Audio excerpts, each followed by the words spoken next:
निश्चितपणे मी स्वतः सीपींना पूर्ण मोकळीक दिलेली आहे आणि अतिशय चांगल्या पद्धतीनं या ठिकाणी काम चाललेलं आहे। कोणी कुठल्याही पक्षाचा असो, भारतीय जनता पक्षाचा असो, महायुतीचा असो की उबाठा राष्ट्रवादी काँग्रेस किंवा अन्य पक्षाचा असो, कोणालाही या ठिकाणी स्पेअर करू नका अशा प्रकारे त्यांना पूर्ण अधिकार देण्यात आलेले आहेत।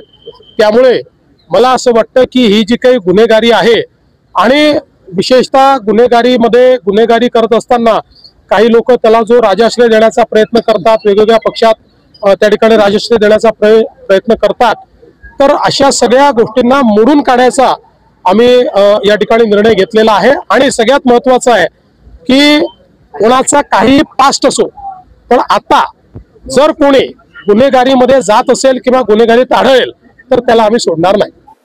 नाशिक शहरातील मागच्या महिन्याभरातील वाढत्या गुन्हेगारीच्या घटना बघता नाशिक पोलिसांनी त्याविरुद्ध धडक मोहीम हाती घेतलेली आहे आणि कुठलाही गुन्हेगार असो, छोटा असो व किती मोठा असो, तर कोणीच यातून सुटणार नाही याची दक्षता आम्ही घेत आहोत।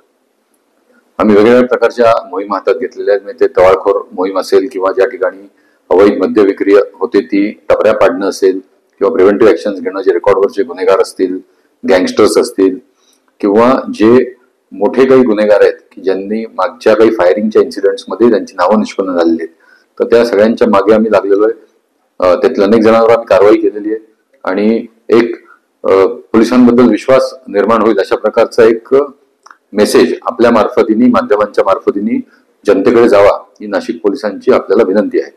माझे पूर्ण नाशिक मधील नागरिकांना आव्हान आहे की पोलिसांवर विश्वास ठेवा।